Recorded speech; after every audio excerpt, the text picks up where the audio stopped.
going to talk about Hannah and her desperate and earnest prayer for a child.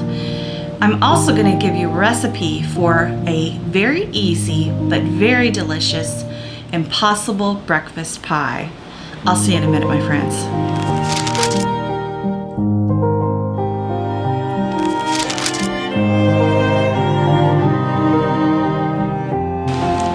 Hello, my friends. I hope you're having a good week.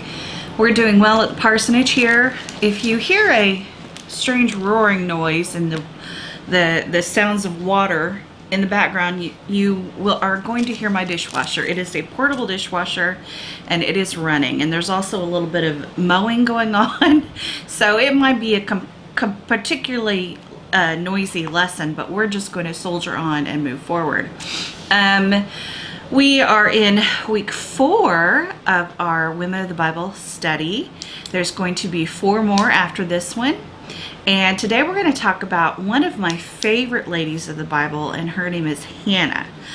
You might notice, if you are a student of the Word and you recognize that we are going in chronological order as far as the books of the Bible are concerned, that I've missed Ruth. And Ruth is one of also my very favorites women of the Bible, but I felt like she's probably a little more well known, and her story would take a little bit longer than I have time for. She might be a really good study in the future. But anywho, so we're going to talk about Hannah. Now, Hannah's story is found in 1 Samuel, and I'm going to read a little bit to you. This is from my New International Life in the Spirit Study Bible. This is some of the notes at the beginning of it talking about the book of Samuel. I've tried to give you a little bit of backstory as far as who's written a particular book we're in, and so I want to read this to you. 1st and 2nd Samuel are one book in the Hebrew Old Testament. They are nicknamed after the prophet Samuel, who was not nicknamed. They are named after, boy, isn't that weird what our brain wants to read? They are named after the prophet Samuel, who was held in high esteem as a strong spiritual leader of Israel and the one whom God used to set in order the theocratic monarchy. 1 Samuel covers nearly 1 century of Israel's history from Samuel's birth to Samuel's death, and forms the main historical link between the time of the judges and the first of Israel's kings. Whereas 2 Samuel deals solely with King David, 1 Samuel covers 3 major transitions in national leadership, from Eli to Samuel, from Samuel to Saul, and from Saul to David. The issue of authorship involves 1 and 2 1st and 2 Samuel as a single literary unit. Since part of 1st and all of 2 Samuel were written after Samuel's death, Samuel served only as one contributing author. The final composition was written by an inspired prophetic historian who used several sources, including the records of Samuel. The identity of this inspired historian is unknown to us. The book was completed probably soon after 930 BC, for 1 Samuel seems to assume the division of the kingdom, and 2 Samuel ends with the last days of David. So, the author of 1 Samuel is unknown, but actually it begins with Samuel's birth itself, and we are going to read about his mother, Hannah. And remember last week we talked about Deborah and Jael, and I told you that they were judges in the time before Israel had kings, and this is also in the transition part of that time period. All right, so we're going to look in chapter 1 of 1 Samuel. Now, generally, when I read out of the scripture for this particular Bible study, I've been reading out of the King James Version. It is not a theological choice. It is more because I like the way the verses sound, the words sound, and I think whatever version you read the word in is the right one. It's whatever you will read, whatever you can comprehend and understand, or whatever you enjoy. I find that I read out a variety of translations, but for reading aloud for this study, I have enjoyed reading out of the King James Version, only because it makes me sound smarter. But for this particular story, I'm going to read out of my NIV, mostly because it has some names that in the King James Version translation, I sound like a fool if I try to pronounce. So instead of doing that, we're going to go straight to the NIV, and therefore I will not look foolish. So here we go.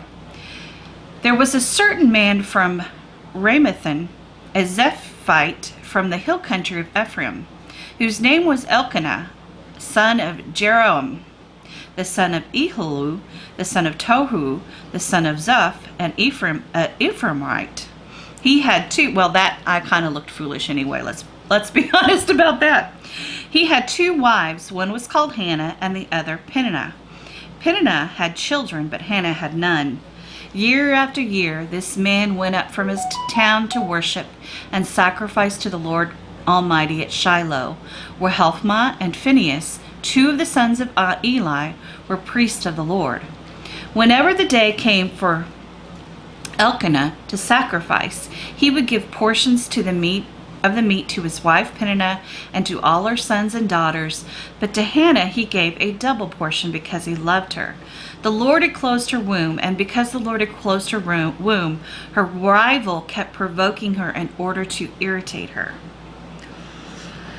This went on year after year. Whenever Hannah went to the house of the Lord, her rival provoked her until she wept and she would not eat. Elkanah, her husband, would say to her, "Hannah, why are you weeping? Why don't you eat? Why are you downhearted? Don't I mean more to you than 10 sons?" Once, when they had finished eating and drinking in Shiloh, Hannah stood up. Now Eli the priest was sitting on a chair by the doorpost of the Lord's temple. In bitterness of soul, Hannah wept much and prayed to the Lord. And she made a vow, saying, "O Lord Almighty, if you will look only upon your servant's misery and remember me, and not forget your servant, but give her a son, then I will give him to the Lord for the rest of the days of his life, and no razor will ever be used on his head." As she kept on praying to the Lord, Eli observed her mouth. Hannah was praying in her heart, and her lips were moving, but her voice was not heard.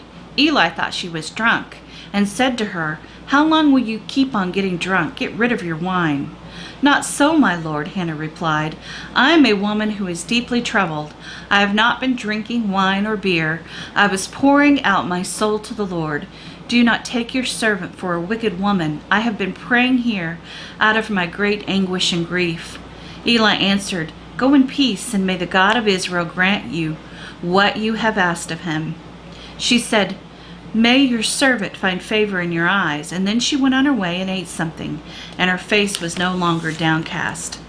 Early in the morning they arose and worshipped before the Lord, and they went back to their home at Ramah. Elkanah lay with Hannah his wife, and the Lord remembered her. So in the course of time Hannah conceived and gave birth to a son. She named him Samuel, saying, "Because I asked the Lord for him." We're on verse 21. When the man Elkanah went with all of his family to offer annual sacrifice to the Lord and to fulfill his vow, Hannah did not go.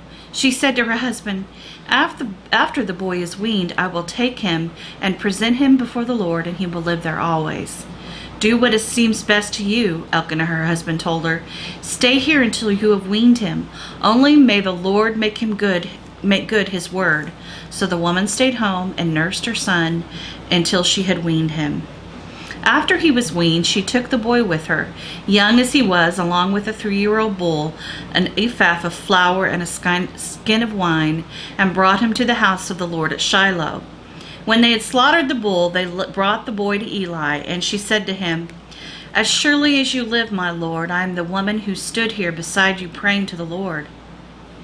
I prayed for this child, and the Lord has granted me what I had asked of him. So now I give him to the Lord.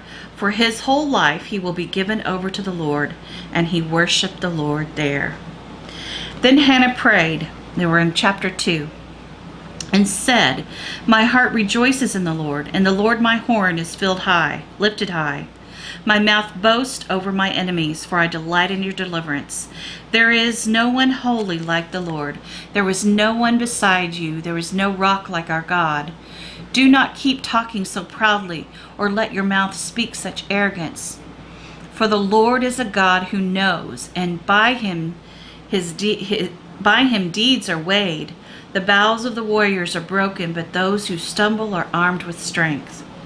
Those who were full hire themselves out for food, but those who are hungry hunger no more.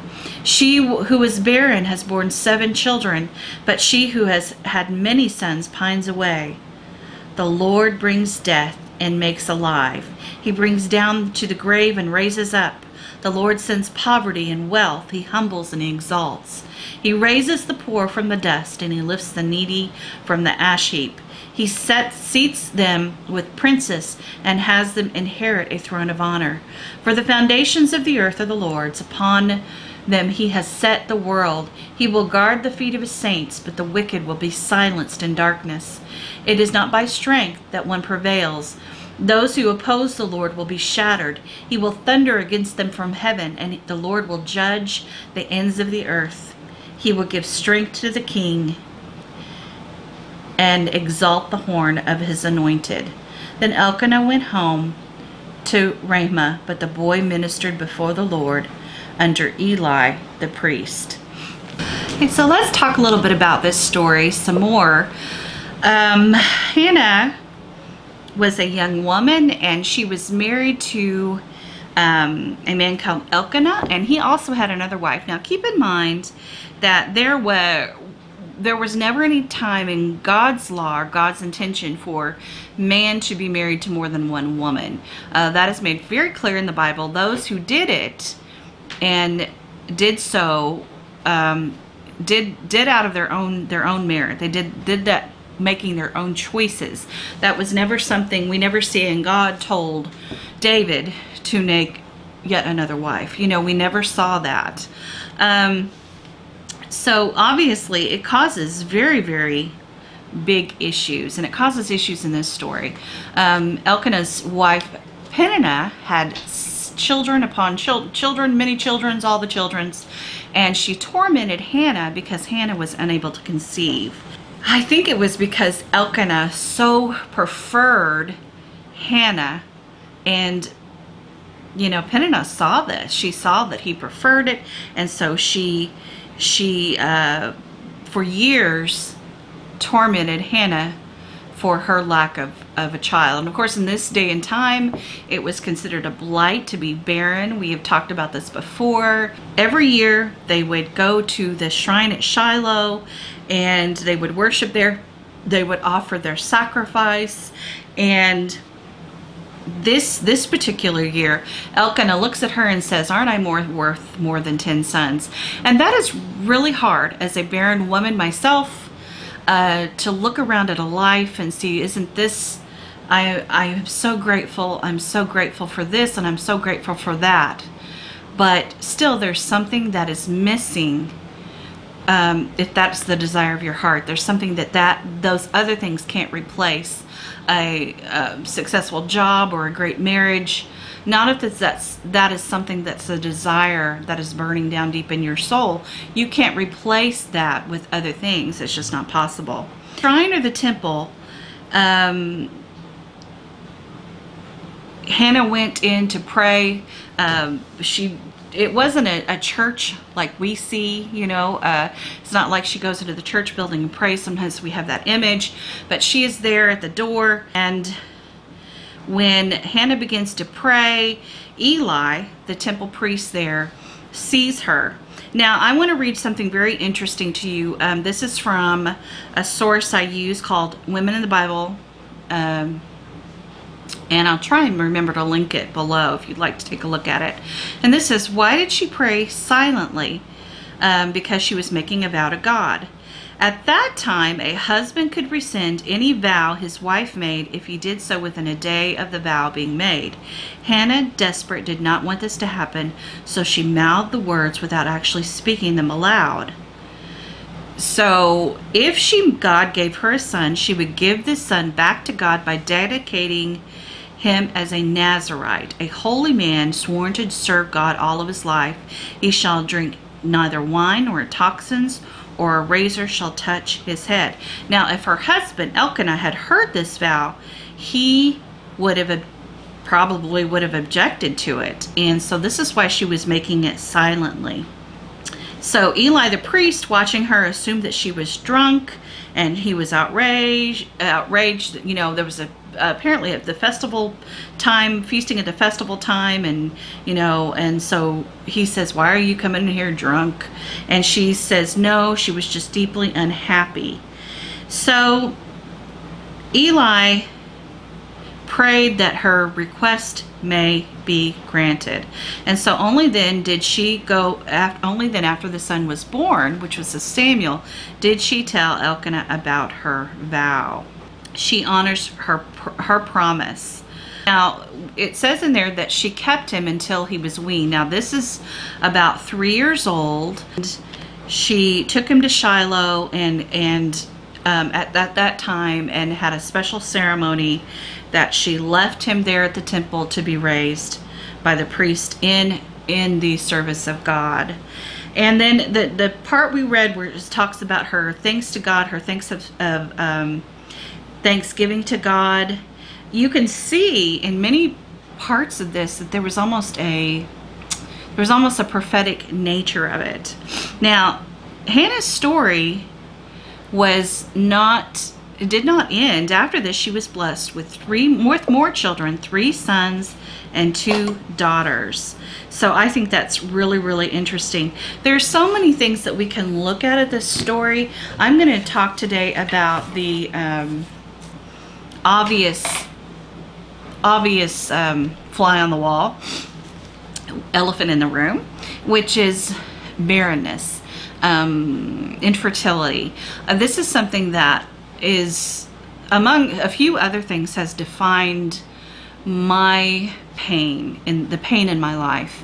And I have mentioned this before, and if you were one of my ladies or a person who knows me, you know this very well. My husband and I adopted our little boy when he was 2 weeks old, and we had been married 10 years. I was 29. Yes, I was 19 when I got married. And I had struggled with infertility. I've been pregnant once in my life. I'm now 48, and I lost that baby. And we lost that baby the same summer, just a few months before Josiah was born. And let me tell you, there were days, there were times when that was bearable, when it was just, I would plan and I would hope. I was on fertility drugs for a little bit. We tried some other things, and to no avail. But when I lost that baby, I was angry. I was very, very angry. And that whole period of between my miscarriage and the adoption of Josiah was one of the most painful in my life, and one that I really learned my mettle, which is I don't have a whole lot unless God's with me. It was tough. And what they don't talk to you about too, is people don't talk to you about, is I have my son, and he's 18, and he's beautiful, and he's wonderful, but I haven't been able to conceive again. There was never an opportunity for adoption that came open. I had other health issues that have plagued my young adulthood that just always, you know, financially and physically and emotionally, and just never presented itself. And what that does to your soul, what that does to your spirit. A few years ago, I had to have a procedure done. I have some of my parts, but not all of them. But so when I talk about parts, I talk about female parts. And I had to have a procedure done, and that was tougher than I ever thought it would be. And it wasn't that I thought I was going to give birth at the grand age of 46. It's just the idea of those diseased, those things that had never really worked, had never presented themselves to be any use at all in my life. But to even let that go and come to that realization was very, very tough. And my heart breaks for all of you who are in the position of the longing and the worrying and the waiting. I think there are so many wonderful things that you can do. You can adopt, you can foster, if that's something God places in your life. Adoption's tough. It's expensive, and there aren't any easy paths. And but it was something I would do in a heartbeat if allowed. But there's still something about the empty womb, the fact that you feel that your body has betrayed you, that you're defective, and that you aren't able to do what millions of other women who gladly choose to abort their babies can do. And that is tough. That's where we live. And I have a few pieces of advice. Obviously, Hannah's life had a purpose. Samuel had a purpose. There was a purpose for her earnesty, and a purpose for God to use her at that specific time, because we know that Samuel was so greatly influential. He's the one that found David. He's the one that influenced him and guided him. But there was a little bit of advice my mom gave me early on. Let me tell you, when you are going through something like this, you will get opinion after opinion, especially in the Christian world. For some reason, our fertility, our family making choices are very spiritualized. It can feel like even your own womb is out to condemn you, and not to mention those around you. And that can be really tough. So there was a period that I had come to that I was just hopeless. I just felt so, I mean, there were some instances of girls getting pregnant around me. You know, all these people were having children, and I just didn't see what my body was doing. It was betraying me, and all of these things were happening. And my mom told me, and this sounds tough, but she said, even rabbits have babies. She told me that birthing children, conceiving children, is a biological thing. It has nothing to do with how much God loves me, what the plan is for my life. If He wants me to give a birth to a child biologically, He's going to do that. He's going to do that. But it does not mean that He doesn't love me if He doesn't. And I think that took some weight off of my conscience. That took some weight off of the idea that I was less because I couldn't give birth, because I couldn't carry a child. Let me tell you, their mothers come in all shapes and sizes. You can be a mother to a pair of nieces and nephews. You can be a mother to a spiritual mother to young women in your church. You can do what we did and adopt and bring a child into your life. Josiah's birth mother loves him unconditionally. She loves him with all of her heart. And I have been absolutely blessed with being able to care for him as my own. And let me tell you, when God does something, He does something right. And so that is something I want to think about with Hannah's story. Hannah didn't give up. She prayed earnestly, and God knew her situation. God knew where she was. God knew what needed to happen. He knew the beginning from the end. He knew that Samuel needed to be put in place for King David to take his place among Israel's history. And He knows exactly what needs to happen in your life, whatever situation you're going in. I think that Hannah's prayer can encourage us. Sometimes just read through it. And a couple of times, get it in your spirit. I'm going to have some of it as part of our printable scripture for this week. So you can go to my blog and find the printables for the Bible lessons, also for that scripture, and post it. Put it everywhere you think you need some encouragement and some words. This has not been an easy season for all of us. This has been a very difficult season. But let me tell you, most of you have walked through trials. You've walked through tribulations that had nothing to do with the outside world. And we're going to make it. We're going to make it with God's help, with praise on our lips, and and hope. Absolutely hope.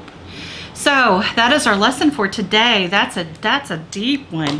When we come back next week, I'm going to share with you the story of Abigail. This was one of King David's wives, but she has a very interesting story.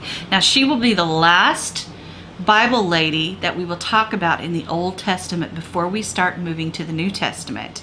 I only have 3 chosen over there, but there are some good ones. There are absolutely some good ones. So right now I'm going to take you to my recipe for the Impossible Breakfast Pie. I'll see you back here in a minute. This is one of my favorite Impossible Pie recipes. There are so many variations and they are super easy. You can see the list of things you'll need, and you can use really any kind of vegetables that you want to. Here I am. I'm going to spray my pie plate. You can use Pyrex. You can use any kind you like. I like this one, Pampered Woman. It's a Pioneer Woman that I have used time and time again. You have my cup of hot tea there waiting on me. Now I have cooked my broccoli. It's frozen. I cooked it in the microwave, and this is actually broccoli florets. And I could certainly give this a good whoosh in the food processor, get it to the consistency I need. But I'm just going to take my knife and a fork and just kind of cut up the broccoli to bite-sized pieces. It really didn't take me that long, and it saved me some dishes. Here I am. I'm going to put my sour cream. I'm eyeballing this.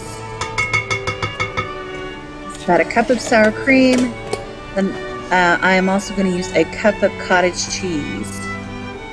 Really what I'm going to do is use whatever is left over in this container.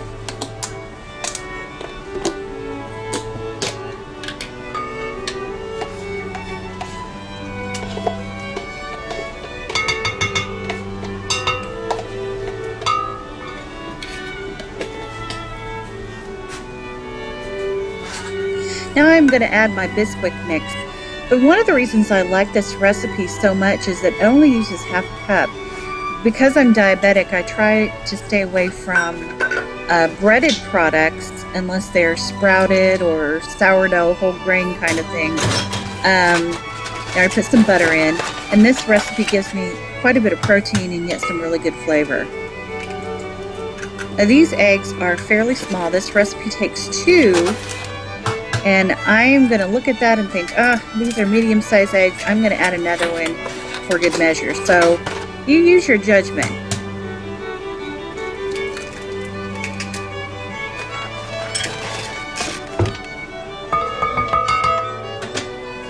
Now I'm going to mix it up, start on low.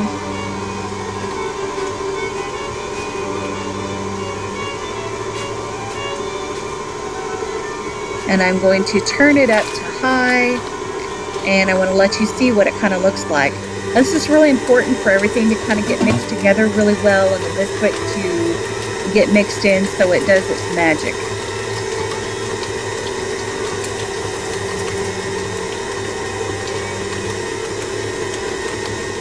Now I'm going to pour the mixture all over my broccoli. You noticed I didn't even add any extra salt. You could probably add herbs or anything you'd like to, but I'm making it quick today. You see my little tomato there? I'm going to cut that in very small slices. I'm just over there rinsing off my knife, wiping up my knife that I used before. And this tomato is going to go on top. Now you can use big, medium, small tomatoes, no tomatoes. We've had quite a few tomatoes that people have given us out of their gardens this summer, so we are really enjoying them. I'm going to put it around the pie plate over the tops of the mixture in a design.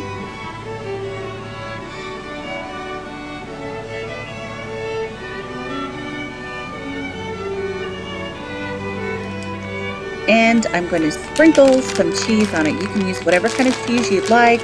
I'm using this Gouda I found at Aldi.